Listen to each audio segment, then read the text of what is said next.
Hello and welcome to Trust TV's 360 Sports right here, where we give you nothing but the very best. I am Ibrahim Yusuf, welcoming you to the show today. Well, as usual, the show is a bumper one. We're going to start from the home front, taking a look at the local league, and then we cross over and then look at a little bit of what's happening overseas as well. But right here in the studio, I have with me Jide Olushola, and together we'll be taking you through the worlds of sports. Yeah, good morning. Good morning for having me. Yes, nice to have you on the show. Yeah, thank you very much. Always a pleasure. Same All here. right, so leagues in Europe have actually closed. That's football leagues now. But our very own NPFL is still well underway. Matches were played in the midweek, and these matches were had a lot of impact on how the table actually shaped up. And of course, there were other stories as well off the field. So some of the matches that were actually played in the midweek, we had Oko United drawing with MFN 0-0. Rangers International beat Wiki Tourists by 2-1. Aimba International beat Sunshine Stars by 2-0.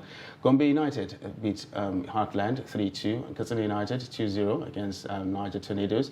Kwara United lost away 3-1 to Lobby Stars, while Shooting Stars and Remo Stars played out a 1-1 draw. Some controversy in that match, will be discussed later. Nasarawa United and beat Abia Warriors by 2-1. Rivers United beat Plateau United by 2-0. And the game between Kano Pillars and Dakada is yet to be played. Well, looking at these results of these midweek matches, what stands out for you? Basically, it's going to be the Rivers United versus Plateau United, because that's the top of table clash. Rivers top the table with 67 points, while Plateau is 57 points. And if Plateau had defeated Rivers United yesterday, it would have been 4 points difference. Yeah. But now it's 10 points difference. That's so Rivers United are flying high, and I'm not sure. They have about 7 more games to go in the league. I'm not sure any club right now will be able to catch them because they are determined to win the league. So that's the most interesting, because it was a title decider yesterday actually, because like I said, if they had lost, that's Rivers. If they had lost yesterday, like the 4 points gap, and they'll be hoping that winning the next 7 games they might lose, drop some points and everything. But now a 10-point gap. It's almost in Nigerian league from each of the Nigerian league. Once a club gets that kind of advantage going toward the end of the league, it's almost very difficult to lose. Exactly. And Rivers United are home and draw already. So Rivers United there sitting pretty on 67 points, followed by Plateau United on 57. Further down, Rangers International with 51 points, and Aimba International making up the top 4 on 48 points. Down the table there, we have Dakada sitting there with 30 points, and of course MFN 32, and Heartland on 34 points. But it still seems a bit tight towards the bottom of the table. Yes. If you look at from Shooting Stars down to Lobby Stars, any of them can still drop down into relegation. Yes. Though Dakada FC and the MFM, that fits almost sealed. But anything can still happen. Anything can still happen. We still have some games to go. Yes, but their fate almost, because they'll come out as to spoil other clubs' chances in the next 7 games, because they want to escape relegation. Every club wants to play in top-level football. And MFM, it's so sad that this season they've been off form. Nobody expected them to play out to be in this kind of position. Yeah, at this point. Even Lobby Stars, who are a one-time champion as well too, they are romancing with the relegation battles. Yes. And it's so painful. So it seems a lot to happen in the next 7 games, where we're going to see a lot of intrigue, a lot of play, and foul play. Sorry to say, but there'll be foul play along the way, because some clubs will want to remain in the league. No matter what. At all costs. At all costs. Well, the kind of form that we're seeing be displayed by some teams, we just talked about MFN right now. Does it go to show the level of competitiveness in the league this season, or is it just MFN having a very bad season? Yeah, MFN have a very bad season, and again, the lack of investment. I look at Rivers United, they invested so much money to get good players. They poach players from different clubs. Aqua United also did the same thing. Abia Warriors also did the same thing. They invested new players, but of course it's not gelling out for them, because probably they brought in about 12 new players thereabouts, almost like a new team. So they've not really gelled together. But if you say Rivers United, Plateau United, they all invested, brought in players from different clubs, good players and everything. MFM, they also did some little transfers, but I think the god of soccer. It's not with them. Or should I say, they call them the Olukoya boys. So and that's the only club that pray. They pray and praise God before every match. But then maybe that prayer does not. It didn't reach where it was I don't know. Well, that's something that we've actually looked at in this the league probably this season. We've seen some away wins, and the level of officiating has improved a bit. Yes, we've actually talked about that. Yeah. But something that we are still talking about is crowd violence. Yesterday's match between Shooting Stars and Remo was a draw. Yeah. But then there was crowd trouble. I mean, the Sports Writers Association of Nigeria had to write to Shooting Stars and ask for a formal apology because their reports said some journalists were actually assaulted during that match. Yeah, Toby Adepoju, who is a friend of mine, he was assaulted. I saw the video where he was beaten up. And Remo Stars against Shooting Stars was a Southwest derby. Yeah. And both clubs have history together, and but it was just uncalled for them to attack journalists. There were 3 of them that attacked. I don't know that, but at least I know Toby very well, and I saw the videos. It's the crowd control. This crowd issue is getting out of hand, and there's a need for them to. I think the clubs need to be punished more. Yes, because a lot of people actually think that if punitive measures are serious punitive measures taken against the clubs, yes, then the supporters will behave themselves. Yes, and and we don't have database to even identify who the people involved. Yes, exactly. That's the fans or the mob. There's no database. But if you punish the club, probably the top like 20 points from them. I'm sure they will find every means possible to avoid a repeat. Of exactly what happened. Yes, because I think that is a punishment that we don't really look into. That's the point deduction. They give them. Yeah, they do actually, but they do. But still, it's not still working. It was 3 points, 3 points or 7-point deduction. It's too low. If you get it like 20 points, yes, that's sending it straight to relegation. Yes, so you get 20 points. Yeah, but maybe if teams actually start being relegated, maybe a lot of people will sit up and take things seriously. Okay, let's go to Europe now, where Juventus had issue with selling matches and everything, and they were relegated. Exactly, they were relegated to Serie B. Yes. Yeah. So if they do such to Nigerian NPFL clubs, that if your club is involved in any form of violence and we find out that you're involved, you'll be relegated. I'm sure they'll sit up. Yeah, well, I think that's something that we really need to look at, but the punishment doesn't seem to be enough. They will bury themselves out. But it was back then. It was referees that we actually knew that were targeted for this kind of thing, match officials and whatnot. But why journalists now? I mean, is it now? How dangerous is it to be a journalist? It's actually dangerous because I remember in 2019, even because I smelled danger coming from afar. That's in Kaduna some times ago during ATO Cup finals. That I smelled danger. So I escaped. I escaped on time. So it's uncalled for them to attack journalists. So B did nothing wrong. At least they have started everything. He was just there to do his job. He actually supports. He's a die-hard fan of Shooting Stars, and he's one of the NPFL top reporters. So he came to support. He didn't even come to report the game. He came to support Shooting Stars. Shooting Stars. Being an Ibadan-based journalist, he came to support, and it was just unfortunate. They felt that probably he came here to do a dirty job for Remo Star. Different, and do you think the result of the match actually played a part in it, because it was actually a draw? Shooting didn't get the win that they wanted. And what role has Toby got to do with the play? It was not the pitch. He didn't play football with them. He was right there in the stadium watching like every normal fan. Yeah. So he didn't play. He didn't score the goals. He was not the coach, or not the referee. And of course, there were reports that the acting general manager, who's a former Super Eagles player, Demeji Lawa, initiated the attack on him and everything. So, though we are still waiting for the Shooting Stars to come up with a press release or something, statement. But be as it may, no journalist should be treated the way. To be, and the 2 other people were also treated. No person should be treated like that. For no human being. Exactly. For absolutely and no the reason. Police were there.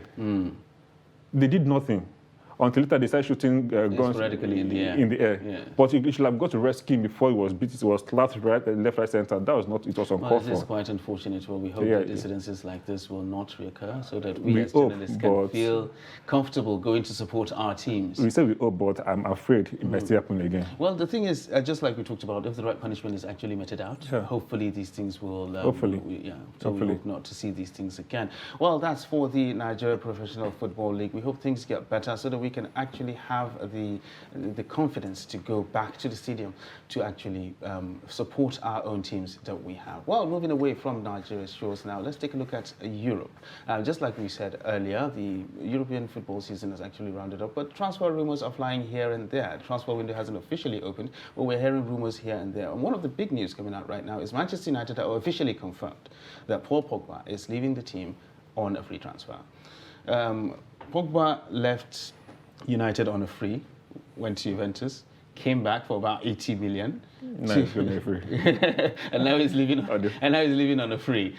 So how would you rate that back and forth? Bad business. You had a young player who was in the academy. Of course, you sold him out. You now paid big money, almost 80 to 100 million. Exactly. Bring it back. And you're not allowing to go on a free. You're not even there's even £1 million. At least gain something back from the investment you have placed on him. But to me, it's bad business. And I don't know why they did not sign a new contract, and they probably try and force him out or try and get just get something out of him. Manchester United have been accused of not doing very smart business. Honestly, they're not. Recently, they're not. Because it's a waste of money. Okay, Harry Maguire. Let's not go there. That's a very, very poor defender, and they pay so much money. So much money. I mean, like somebody said, you've got a Sunday League player for 80 million. I mean, like seriously.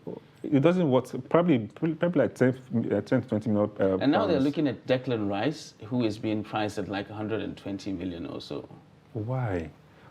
And these players are not grade A players that you can pay so much money for. But they're English. That's just your problem. Why you be paying so much, £120 million for such players who have no value? What value are they bringing? Okay, look at Man City. They paid $100 million for Jack Grealish. What did he perform? What did he do for Man City last season? I think they helped him. Yes, he was good in Aston Villa. Yeah, he was good in Aston Villa. But against Man City, what did he do?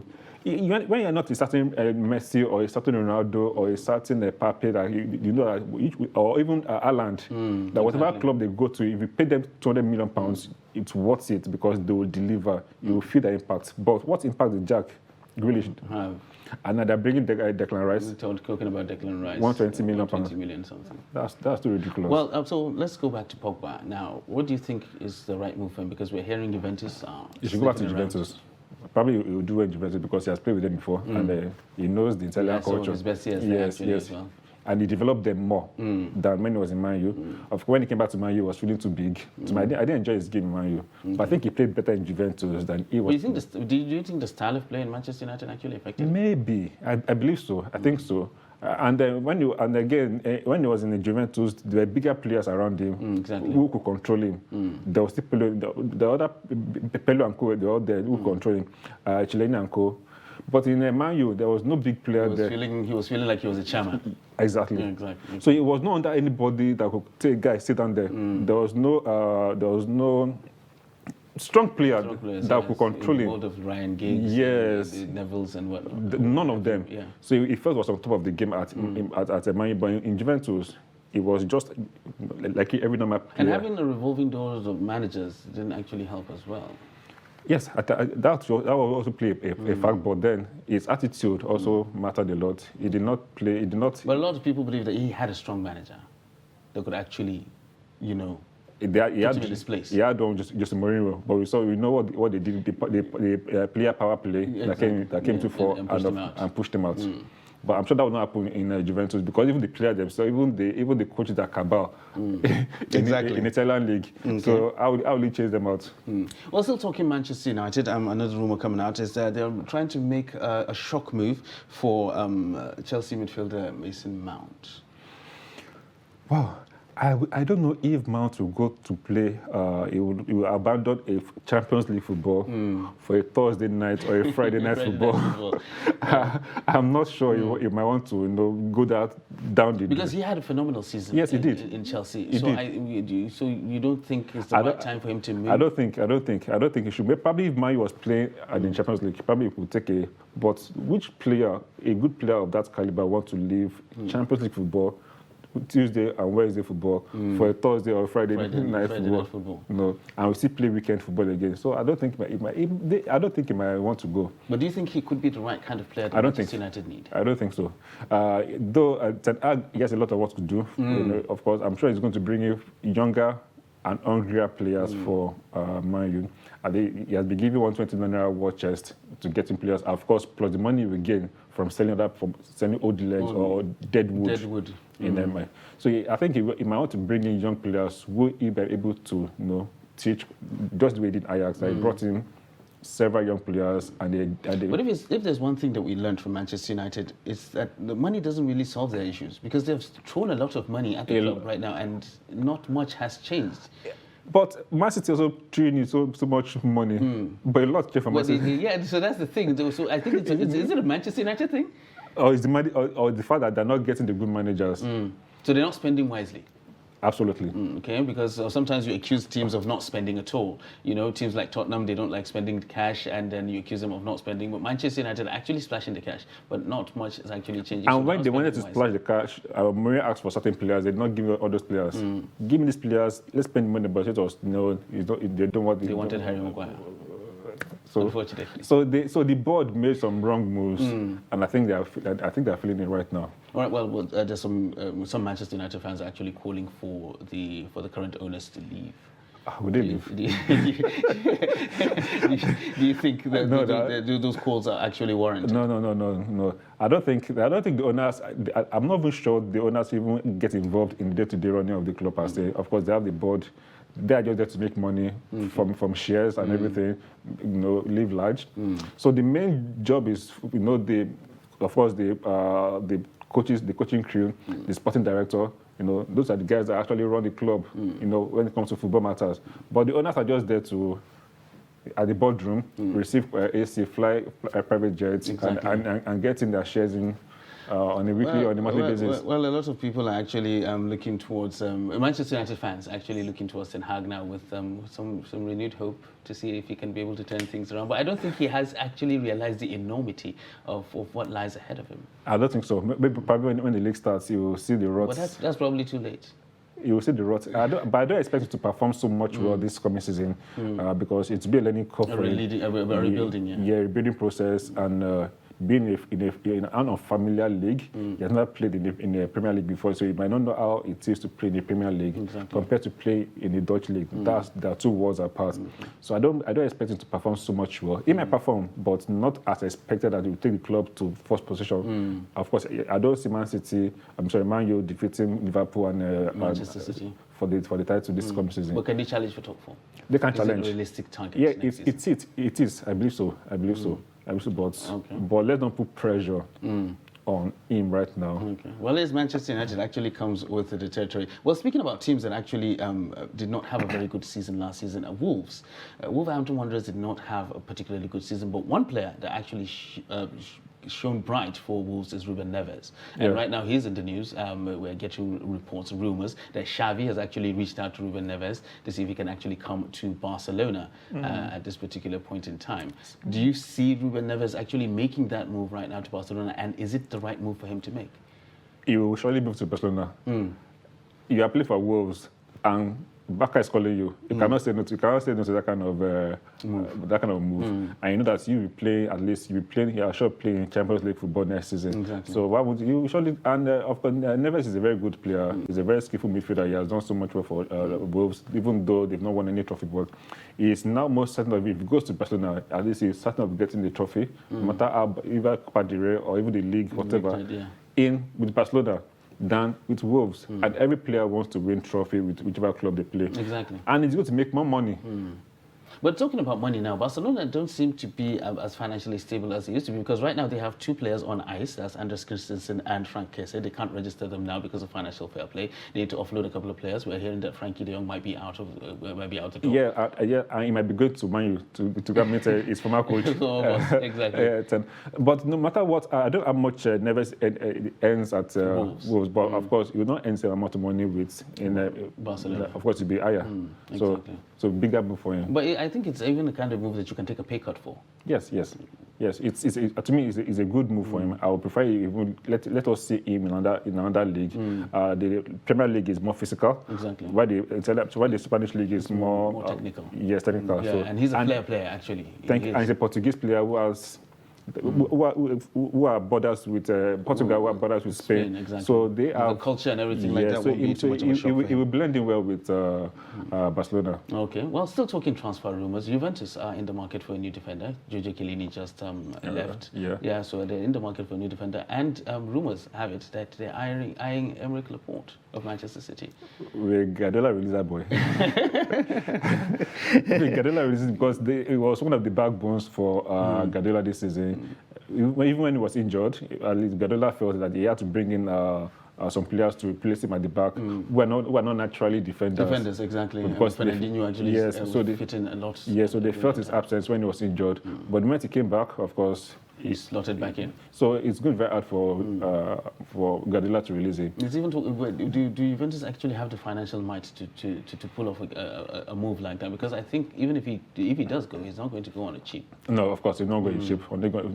But even I'm not sure he wants to leave. Because I think he's comfortable where he is in Manchester City. Manchester City, and with Guardiola, who trusts him, who supports him. So, and if a player feels that a coach loves him so much and adores him, he wants to stay with that club, except if they have issues. But Laporte right now, there's no news that he has any issue with Guardiola. And there's no need for him to go anywhere, is there? It's not the he has won everything except for the Champions League. Which I'm not sure they'll win anytime soon anyway. Really? They bought Holland. They lack that experience anyway. Guardiola has the experience, but the players themselves they lack the experience of winning the Champions League. Okay. Well, we'll have to wait and see on that. Well, one club that I like talking about them, or I like the situation that they're in right now for personal reasons. Arsenal. They had a sort of topsy-turvy season. Last season, they were to play fantastic football one time, then they came and then something else happened, Aubameyang saga and everything just went out the window at one point. Well, right now the news is that they're in the market as well for a new midfielder, and they're eyeing Leicester City's Yuri Tillemans. Do you think that is the kind of player that Arsenal need at the present moment? No, Yuri is a very, very fantastic player. I love the way he moves with whenever he plays with Leicester City. Like he said, Arsenal started poorly this season. In fact, they were at the bottom of their season began with a defeat, but they picked up gradually and they got close to having Champions League spots. Exactly, but then they fell. They fell again. So Yuri might come in to able to give it that flair for that midfield. Of course, Arsenal have very beautiful players in the midfield, but probably they need someone that will competition that will bring out the best in each player. Okay. And Arteta, I think he's learning very well and fast. Okay. Yeah. So you think Arteta is the right man to take Arsenal where they need let's trust the process. Okay. So the process is going very well for Arsenal. Let's not put him under pressure. Let's see how it goes. This is first full season as a coach. Last season as a coach with Arsenal, and he has done very well. Yeah, he's done very well. Considering? Yes, considering the kind of situation he met himself and everything, the kind of baby players he had, But the another thing was that when they meet against bigger clubs, they do well. But when they play against smaller clubs, the so-called smaller ones, they fall. Well, maybe it's a mentality issue. I don't know. So Arteta has work to do. But he's an elite player. Well, he was an elite player, so he knows that certain things need to be done to get the best out of players. Being a former player himself and a former captain for Arsenal. So I think he's fitting in well. He's learning the ropes well. Though some say he should not have started from Arsenal as a coach, probably from a smaller club. Yeah. to grow up, but then he's already the coach and he's doing well. Well, he's there. He decided to bite the bullet and take the Arsenal job, and of course, it's not an easy one at all. But that's how we are going to round up on 360 Sports today on the show. It's been nice having Jide Olushola. It's a very, very, very big pleasure having you on the show. Yeah, thank you very much. Thank you very much. I appreciate All that. right, so we're going to continue giving you the very best of sports. Stay with the 360 Sports on Trust TV. I am Ibrahim Yusuf, thanking you for joining us.